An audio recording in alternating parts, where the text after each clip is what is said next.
Healing the heart. The path of yoga is the path of merging with God.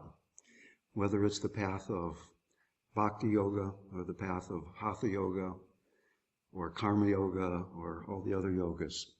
Whatever yoga we practice, the goal of that yoga is to merge with God. My guru said the only thing that's important, the only thing is how much you love God. And somebody once asked him, what is the best form in which to worship God? And he said, the best form is every form. The beloved can only be everything. It isn't just these wonderful consecrated deities behind me on the altar, but really everyone in this room. I choose to work with dying people, not necessarily because I'm Mother Teresa in drag or some really saintly person, but because I want to be free. I want to merge with God in that way. And dying people often are much more willing to be in that naked, direct relationship with God, because that which prevents us from dying in our hearts into love with God, the identity with our minds and with our bodies, is beginning to fall away. Almost all the most beautiful Americans that I've ever met are people who are almost dead. And it's a shame that we have to wait until the doctor says, I've got really bad news for you, to plunge fully into this wonderful path of yoga. So what is it that blocks us from dying into love? What is it that blocks our hearts? The path of the heart, the open heart, has different qualities. It has the quality of devotion.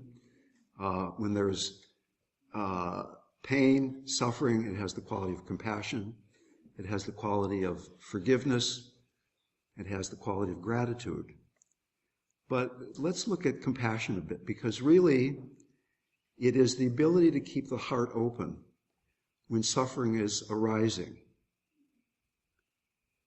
that leads us directly into that embrace with God. One wonderful teacher in India said, the mind creates the abyss, the heart crosses it. So as we meditate, as we say our mantras, as we do our hatha yoga, at times the mind opens up, there is a great spaciousness, and at other times we're thinking about the most mundane or silly things.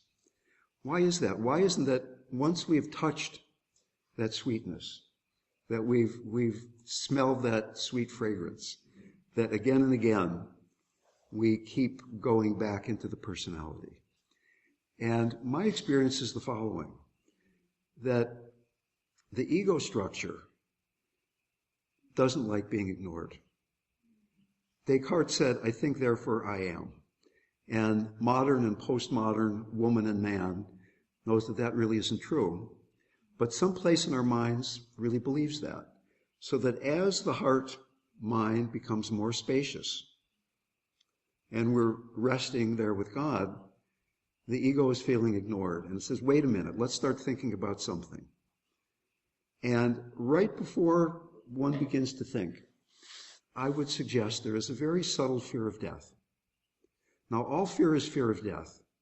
And fear of death is exactly equal to the place where you and I are not enlightened beings. Because fear of death is the place where we are identified with our separateness.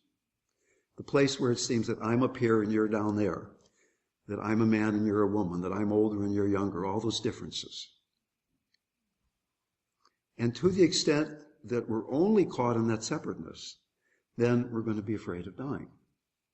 So that being around dying, having an intimate relationship with death, can be a very enlivening, awakening part of our practice. One of my teachers said, until one comes in intimate contact with death, your spiritual practice will have the quality of being a dilettante.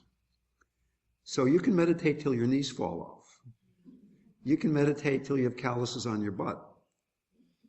But until you really know you're going to die, and you don't know when that is, It might be before the end of this next meditation period. It might be before the end of my talk. It might be before the end of this next sentence.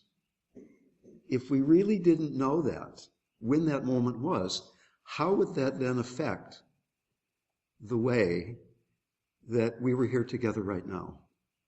That this moment might be the last moment that we have to interact, to be present, to be with God in the form of us. We're all going to die, but we don't know when. So that is obvious intellectually. Everybody knows that. What could be more obvious than that?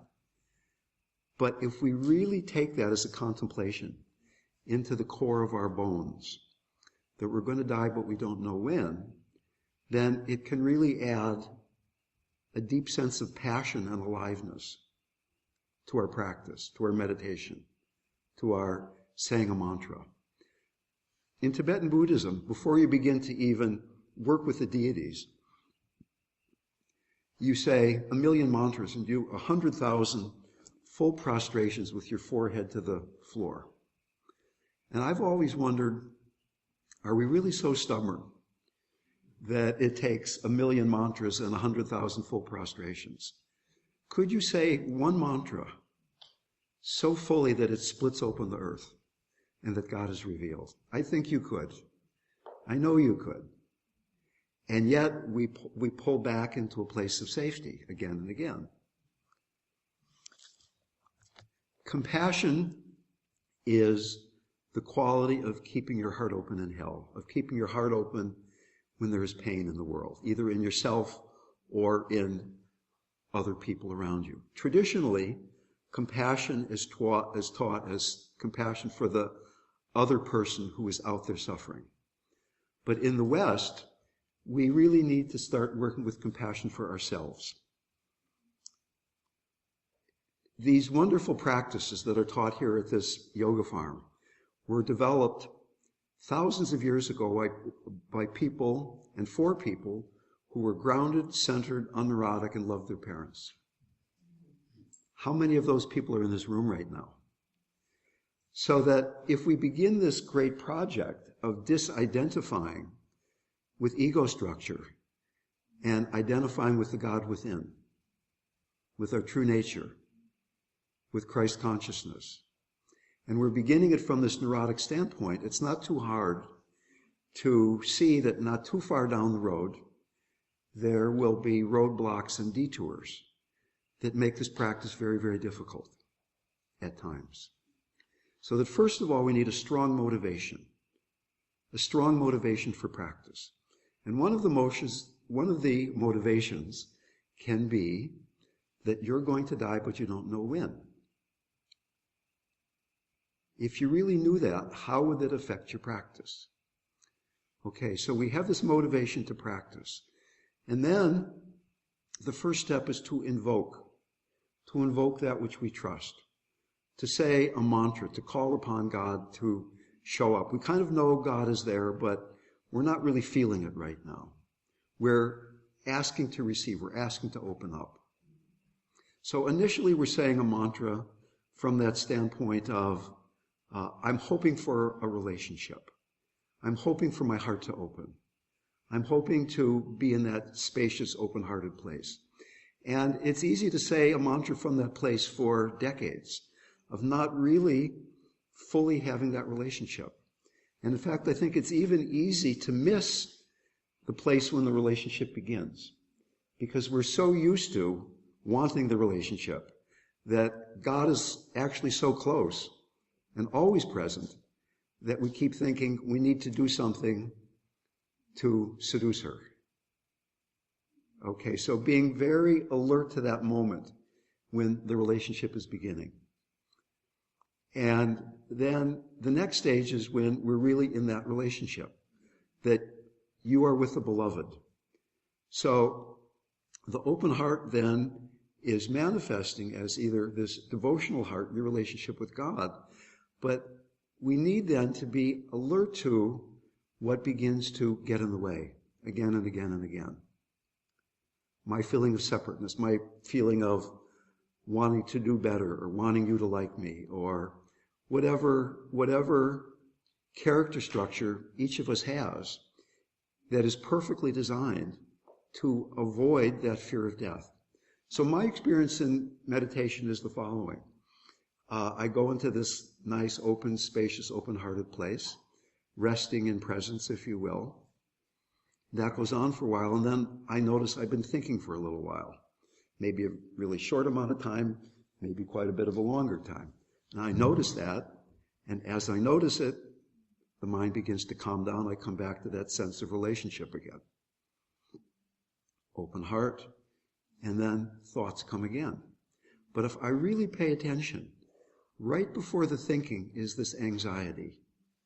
Because being with God is the death of who I think I am. I'm not somebody who is God, I'm somebody who wants God.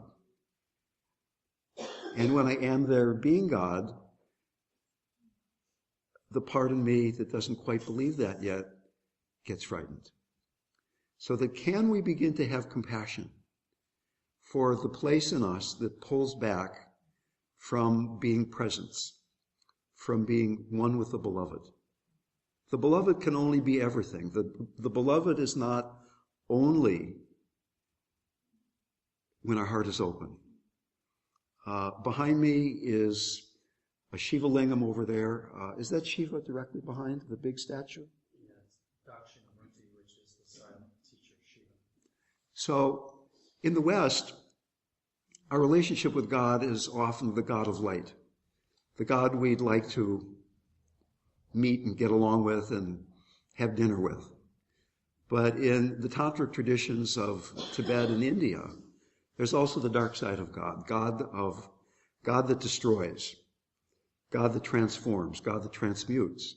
And what God destroys in his or her form of Shiva or Durga or Kali destroys impurities and attachments. So that Ramakrishna's favorite poet, a man named Ramprasad, had a poem, one of my favorite poems, in which he's a devotee of Kali, and he says, "Mother, in this life, either I will devour you or you will devour me, and I vow that I will devour you." So that when we're being devoured by the mother, that means we're lost in the world. The mother is all form. Thought, energy, matter, sound of my voice, that's the mother. The father, the male principle, is the unmanifest absolute. So the Shiva lingam is coming out of the yoni. It's the symbol that in each moment, in everything, the mother is being interpenetrated by the unmanifest absolute. That God is making love in all creation. Okay. So at times, though, the God that we're seeing is abuse, rape, war. One of my dear friends just found out she has cancer in 3 places in her body. My brother died of cancer last Halloween. I help people die on a regular basis.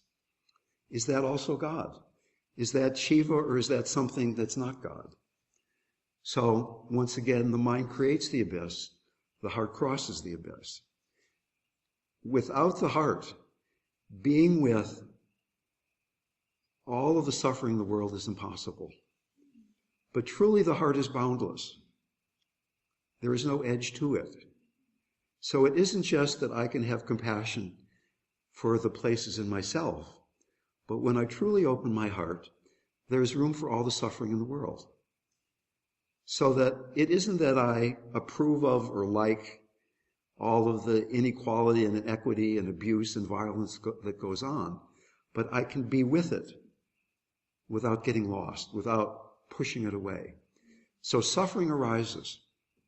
There are 3 possibilities. Pushing it away, overly rigid boundaries. I don't want to feel that. When my brother was diagnosed with pancreatic cancer, metastatic pancreatic cancer, he was told by his Kaiser doctor in an after-hours email that you have cancer and you're going to die.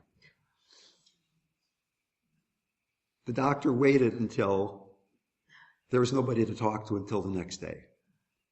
But if we think about this doctor, so it's easy to have compassion for my brother. right? He gets this message. He calls me up. What does this mean? Does it mean I'm dying? He was really frightened. But can we have compassion for the doctor? Here's this doctor who has been trained to work with cancer. He's an oncologist, and he begins to find out in his life that most of his patients are dying. And it begins to really hurt his heart. So that when he comes home at the end of his workday, it affects the way he eats his dinner and the way he talks to his wife and the way he helps his child do her homework. And he begins to understand unconsciously that if he pushes the suffering away, it won't hurt so much. Because he hasn't been trained to work with suffering. He hasn't been trained to open his heart. So he's suffering probably more than my brother is in a certain way. Can we have compassion even for the doctor? So, first possibility, suffering arises, we push it away. Second possibility, suffering arises, we get lost in it. Overly permeable boundaries, as opposed to the overly rigid boundaries in the first case. Oh my God, what a catastrophe. Your suffering is my suffering. Now, if you were really suffering and you wanted spiritual support, and you came to either of those first two people, one who was pushing away the suffering, the other one who was completely lost in it, how much healing, how much support, how much help could they really truly bring you? And the answer is really not too much. But there is a third possibility of meeting suffering with compassion, with an open heart. And for most of us, it has to start with compassion for ourselves. On the Dalai Lama's third visit to America, he said, "Now I'm beginning to understand, it makes me very sad. You Americans don't like yourselves." In these Eastern traditions, it is assumed that we like ourselves before we begin the big project of disidentifying with our separateness. So that for many people, it's very necessary to go back to the beginning before we begin all these dissolving practices, all these practices of dying into love, and learning to be grounded, learning to be centered, working with neurotic structures in the mind, not in a psychological way, but bringing our open heart directly to what it is that scares us. I'd like to read a poem by the Sufi master Pir Vilayat Khan.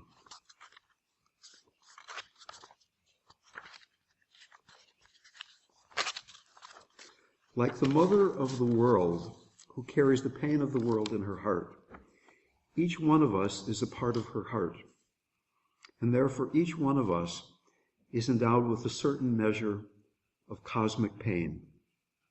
You are sharing in that pain, and are called upon to meet it in joy rather than self-pity. The secret, offer your heart as a vehicle to transform cosmic suffering into joy. Cosmic suffering into joy. Now, he's not saying transforming cosmic suffering into happiness. And if you or I are practicing to try to become more happy or more efficient or better people in certain ways, then we're having to judge each one of our experiences. Is this one that's going to bring us to more happiness or not? Whereas if our practice is predicated on finding the truth of each moment, then what will arise is joy. A joy that transcends happiness and sadness, wellness and illness, even life and death itself.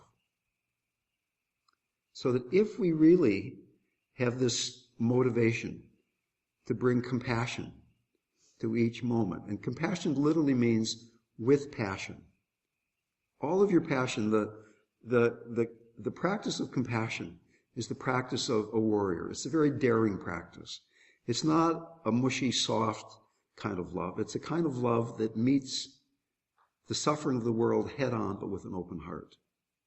So that work of a warrior, of having the strong foundation, almost like the martial art of compassion, of having a full belly, a strong, firm belly, grounded, connected with Mother Earth, and then allowing our heart to be totally spacious, so that as suffering arises around us, but particularly as it arises within us, it becomes the inspiration to open a little bit more. So that really is the secret to this practice, that when suffering arises, do we pull back in aversion, or do we let it lead us to a more open heart? And when you feel that little bit of contraction, can that be the inspiration to surrender more into love? Because in truth, as far as I can tell, that whatever we're experiencing is the perfect and only thing that we can experience in this moment. Nothing is a mistake. What we're experiencing now is exactly what you and I need for our next step in healing our heart, in merging into the oneness that is truly who we are. So we are so much vaster, so much more incredible, so much more love than we give ourselves credit for. And only through allowing our suffering to open us more and more deeply into that which we truly are, will we be able to do that. So by doing yoga and opening up your body, by saying mantras and opening your heart, by meditating and studying the scriptures and opening your mind, we begin to form this foundation. But eventually, from this foundation, we leap beyond duality. And compassion is an interesting word because it can be spelled in two different ways.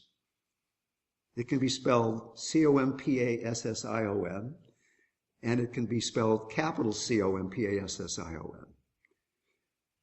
There is a dualistic compassion where I can sit here and feel compassion. I'm feeling compassion for the part of me that wants you to like me, or I'm feeling compassion for somebody who's bored in the back row, or whatever it might happen to be. But when we go into this relative compassion deeply enough, what we begin to find out is that our true nature is compassion with a capital C. So that as we begin to open, we don't have to try to be compassionate. It's not like I'm feeling compassion for you, but it's just compassion. That with the open heart mind, if we meet suffering, how can we do anything other than have a compassionate activity response to that event? There's nobody there anymore to have compassion. We've died into compassion. The qualities of the fully awake mind are three. One is this compassionate activity. The other is it's a boundless, it's a spacious mind, which means that there's no I filling up the space. It's just the heart space.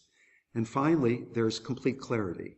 Now, in Hinduism, they talk about Satchitananda. That's another telling of the same story, and I'm saying it from a slightly different direction.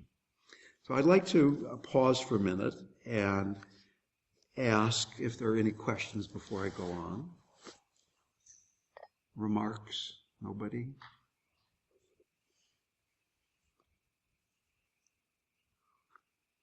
Please.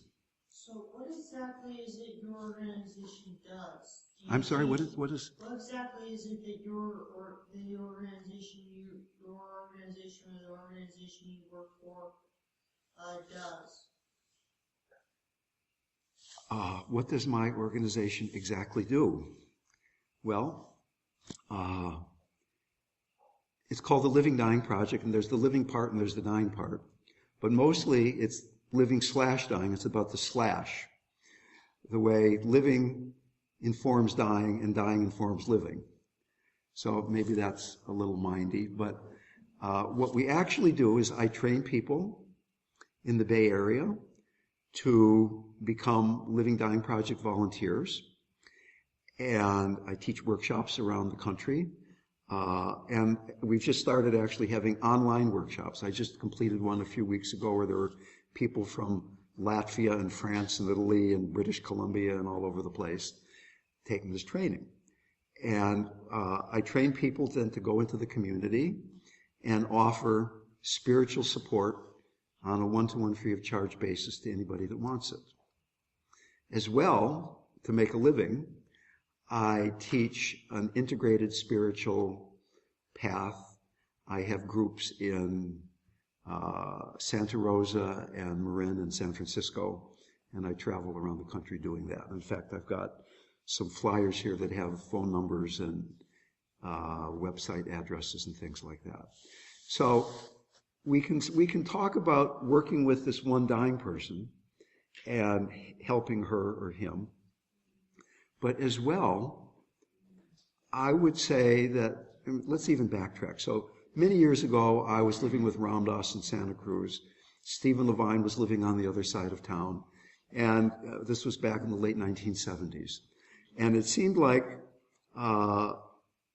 this was just the beginning of applying the traditional spiritual teachings to the encounter with death. And we thought that what we were doing was this wonderful thing, and that pretty soon there would be a dying center like the one that I was the director of in Santa Fe, and that pretty soon there would be a dying center in every medium-sized community in America, and we would be the Colonel Sanders of death.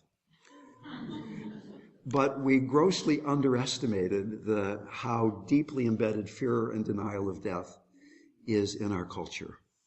So still to this day, there aren't a lot of people out there talking about conscious dying.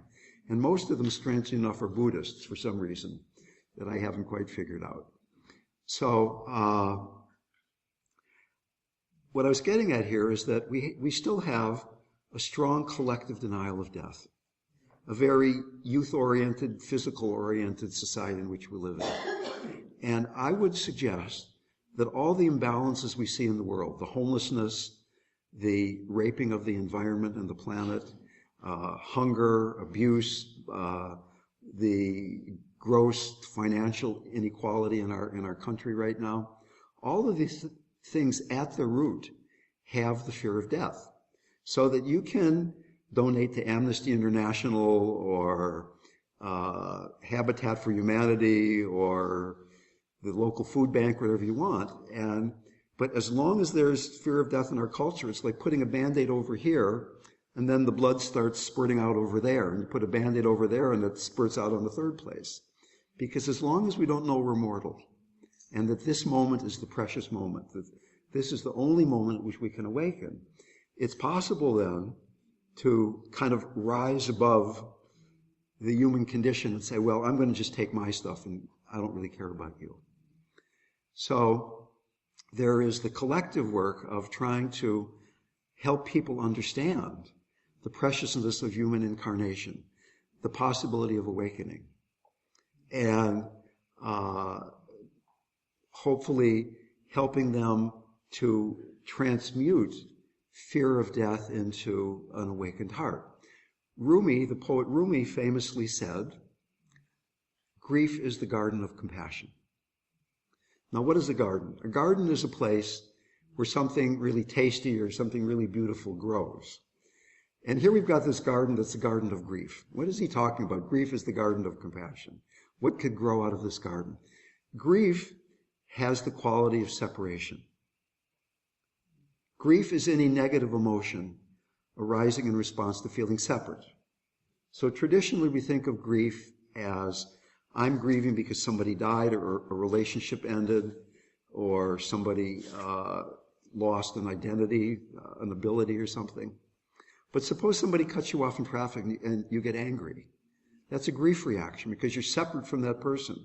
If you felt merged with that person in your heart, you wouldn't be angry at the person who cut you off in traffic. So grief has this feeling of separation. And compassion has some defining qualities. One of them is connection. So another one is warmth, a warm heart, a connected heart. And the third one is a spacious heart, a boundless heart.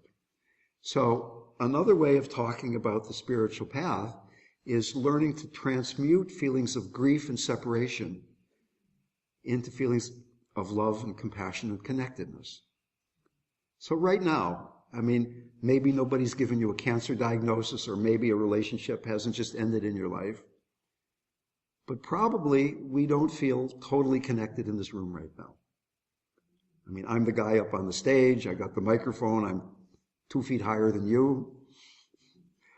I'm getting paid for doing this. I mean, all that part is going on. And I'm the expert who got the introduction, all that stuff. Okay. Now, if I take that seriously at all, it precludes the possibility of compassion in me. One other definition of compassion is the ability to equalize and switch yourself with another being. So I was in Bodh Gaya, the place where the Buddha got enlightened in India. It's a very poor community. And in Bodh Gaya, there are starving dogs, feral dogs, so thin you can see the ribs showing through their skin, open sores on their bodies. And the people in Bodh Gaya say, please don't feed the dogs. It just perpetuates their suffering. Let them die, let them starve. It's the most compassionate thing to do.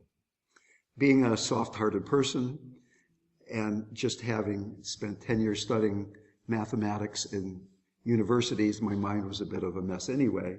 I would sneak around behind the buildings and feed the dogs. But I had the great good fortune that me and 2 or 3 of my friends had a private audience with the Dalai Lama. And he supposedly, according to the Tibetans, is the incarnation of Chinrezi, the god of compassion. He's Mr. Compassion on this plane of existence. So one of my friends said to him, talk to us about compassion. And he said, well, I'm the Dalai Lama. I'm the head of the Tibetan religion and the Tibetan state. Which do you think is more important, me, the Dalai Lama, or these 20 or 30 starving dogs here in Bodh Gaya? And one of my friends, being a good straight man, said, well, you're the Dalai Lama. You're much more important than they are. And I just got my PhD from Stanford. I certainly thought I was more important than those dogs, right? And the Dalai Lama said, no, I'm one and they are many. They are greater than I. And at first I thought he was saying this as a teaching trick, you know, it's just like sort of a metaphor that he was just trying to make a point. But as he said those words and they penetrated into me, I could feel that he really meant that he felt that his being, who he was equal to one starving dog in Bodh Gaya, India. So that if I'm with a dying person, suppose there is a person right here in front of me who was dying. Very obviously, this guy's dying. His breathing is very ragged. His skin is very gray. He's incredibly thin. He's clearly approaching death. Now, for most people, it would be very difficult to not see a dying person and to separate themselves from that person, because being equal to a dying person is kind of scary, as long as you're not enlightened and you still have some fear of death left. When my brother was dying, I brought my 12-year-old son into his bedroom. Actually, not as he was dying, after he had died. And I asked my son, would you like to touch your uncle's body? And he said, no, I don't want to do that.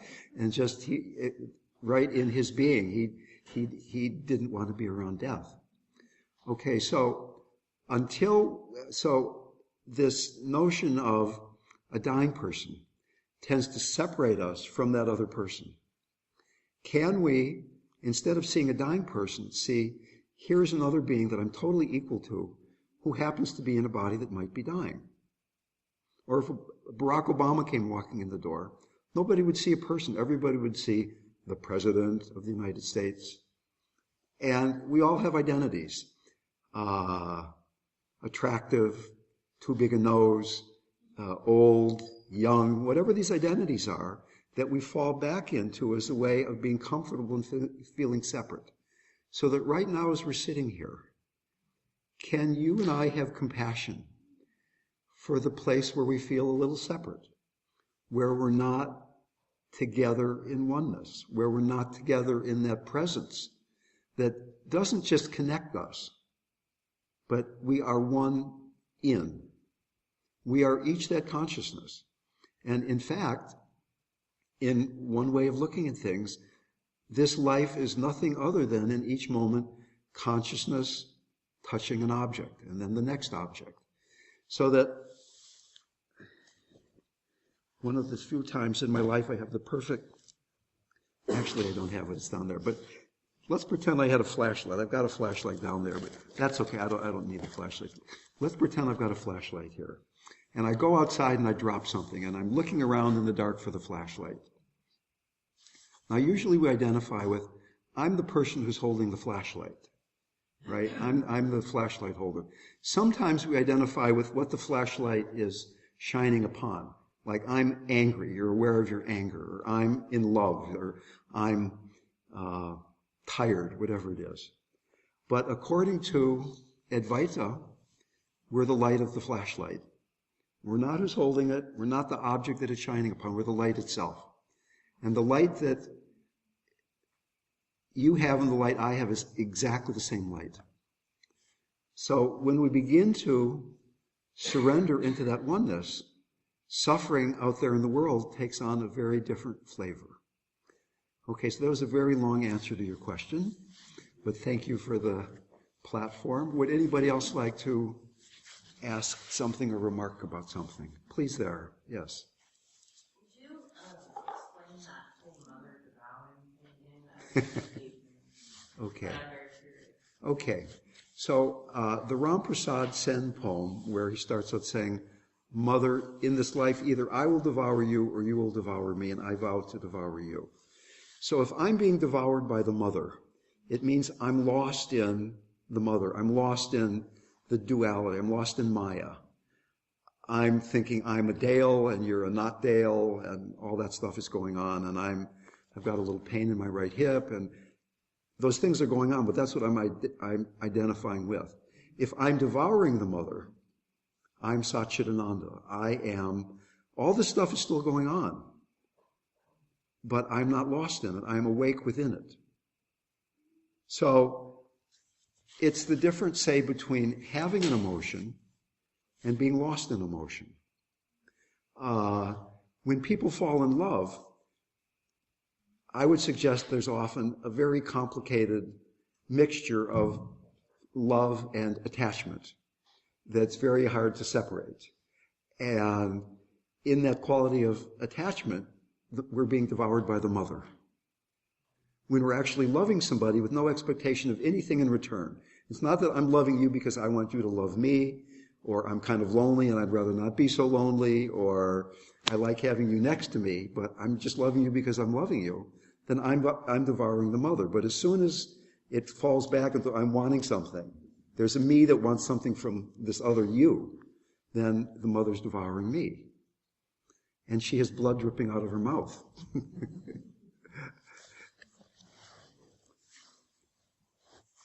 Yes, please. How do you demonstrate compassion without being patronizing to somebody who's not that? I heard up to patronizing, then what did you say? How do you demonstrate compassion without being seen as being patronizing? Okay. How do you demonstrate compassion without being seen as patronizing? Let me tell you another brief story. It's the same trip to India, and I was in Benares, which is a place it's a very holy place. It's the abode of Shiva, and many people go to Benares to die because it's said that when you die in Benares, just as you die, Shiva comes and whispers Ram in your ear, so that your last moment in this life is hearing the name of God, and you become liberated. So there are a lot of people come to Benares to die. And there are a lot of beggars there because it's very auspicious to donate to beggars when you're on pilgrimage. So being a nice guy, I thought I changed a large bill into a whole pocket full of coins, and there was a row of beggars by the main bathing god, maybe 100 beggars long, I don't know, but a long string of people asking for alms with their begging bowl in front of them. And to set the scene, it's about 112 degrees, very noisy. It was supposedly the most crowded square mile on the planet at that point, the oldest urban place in the world, and a rough cobblestone street. Very chaotic environment, as you would expect Shiva's home to be. So I'm walking down this row, giving a coin to each person, one after the other, and I came to somebody who stopped me in my tracks. It was a young woman who had no arms or feet. She was a leper. And on her arms, on her wrists, she had no hands or feet. She had arms but no hands. And shoved on her wrist stumps were rusty tin cans. And she was on a wooden platform about maybe 2.5 or 3 feet square, with wheels on it so that she was maybe 3 or 4 inches off the ground. So everybody was up here, she was down there. And to her chest was strapped with filthy, dirty rags a tiny, tiny baby. And the sight of the baby stopped me in my tracks.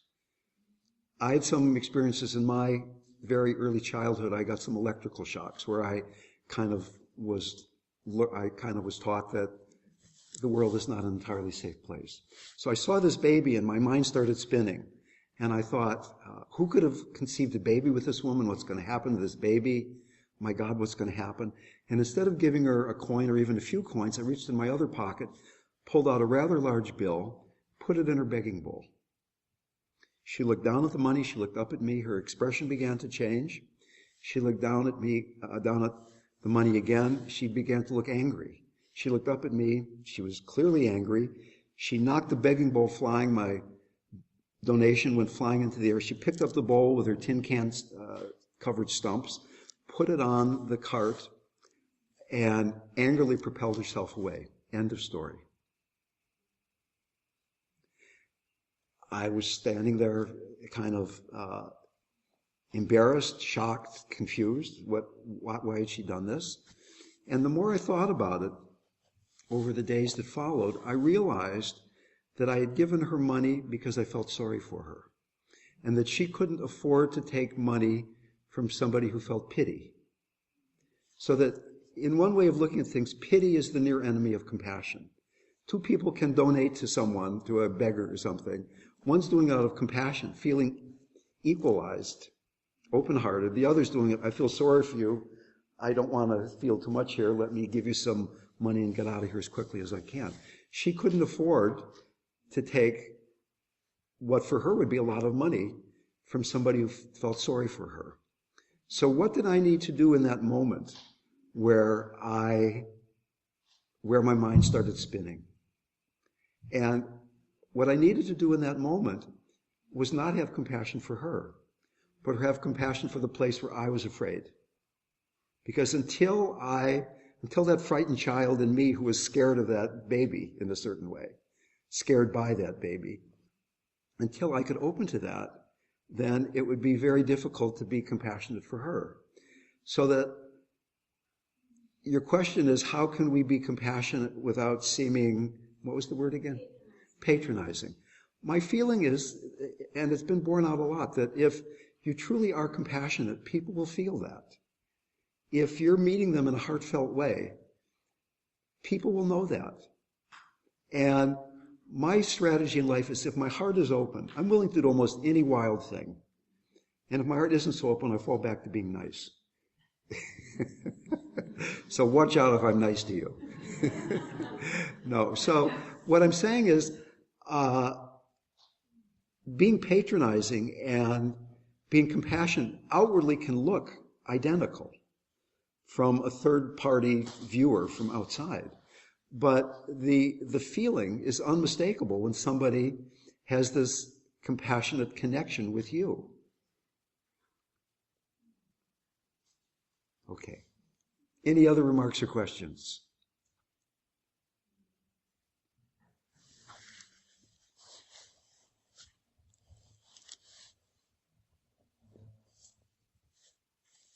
I was hesitating to ask this. I live with two ladies who died. I was living with them, whatever. And I noticed a lot of ghost activity that came around them. The first one especially quite a lot. Where like she was really well known in the community, well regarded, and the people who took after her or helped take after her, whatever, they noticed it too. A lot of ghost activity. Have you ever come across that kind of?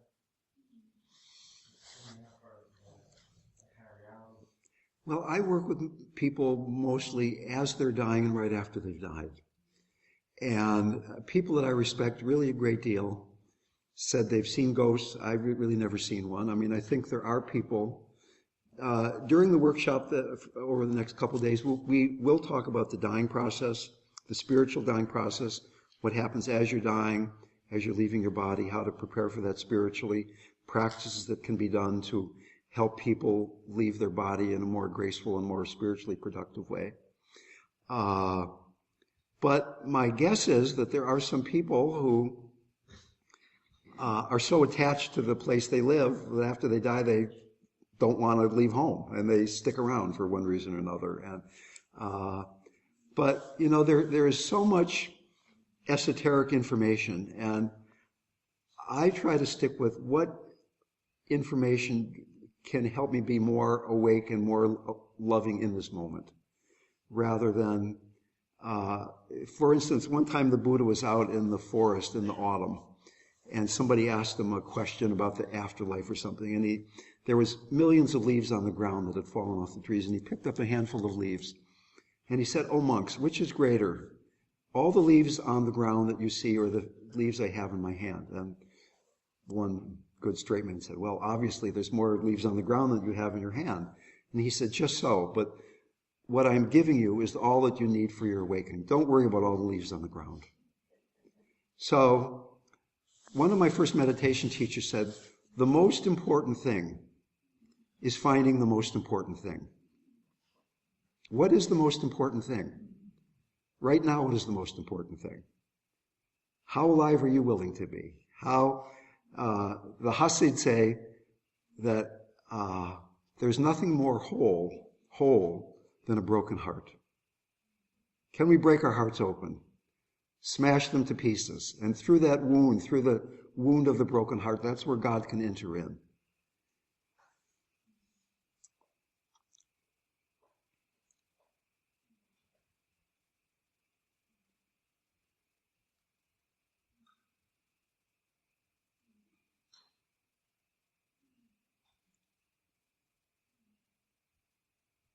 Anybody else like to say something?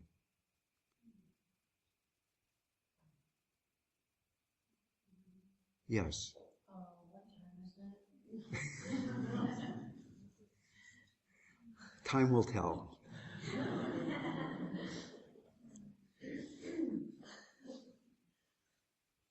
It's time to wake up. Right now.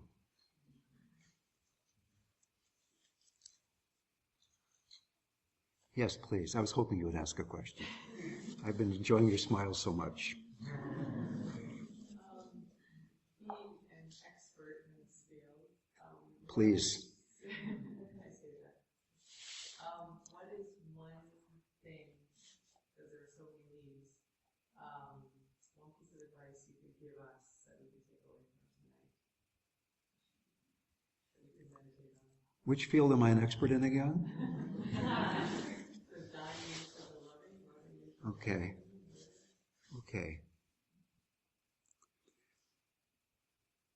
The one piece of information to take away from this whole long talk would be that when you feel your heart closing, when you feel some anxiety or some fear, that in that moment is a real blessing. In this moment is being revealed a place where you can open more deeply, where God can enter you more fully. And those moments of a painful heart are, in a way, often more productive than having a lovely meditation where things fall into place and the heart just flows. And that really asking for the wounds to be revealed so that they can be healed. These workshops I teach are called Healing at the Edge. We're all at the edge. We're all on our own edge. And on that edge, can we use the edginess of it to trust that it's okay to open our hearts even there? The place that we have been avoiding all of our lives is here right now. Often there are places in your being that have been closed since before you were able to speak. When you were a preverbal infant, that you weren't held in a certain way, you were left Here's a story about my childhood. Apparently in those days, long ago, you were supposed to feed babies on a certain schedule. And in those days, baby bottles were made out of glass. So my parents gave me a baby bottle. I dropped it on the floor and it broke. And by the time they could sterilize another bottle and some formula and give it to me, it was past the time that I was supposed to eat. So they didn't feed me for 4 hours, and I cried the whole time. And my grandfather said, "Are you crazy? The kid's hungry. I mean, what are you doing here?" And they said, no, we have to wait now till 3 o'clock or whatever it was. Right? So what did that do to me? I don't know, but I have a certain thing about food still, you know. So when those things arise in you, is that something that can be embraced? Is that God coming in his distressing disguise? There's one quote here that I kind of was waiting for. God comes disguised as ourselves. Okay, so here I am, and there's the milk. Yeah, I wasn't going to say beer, was I? Because we're in an ashram. Okay, but there's something there, and I really want it. Is that desire? Is that Durga? Is that the mother coming and saying, "Here's a place you can embrace"? Not just the light stuff. It's not just loving God in her beautiful form. In every form. The beloved can only be everything. Thank you all very much.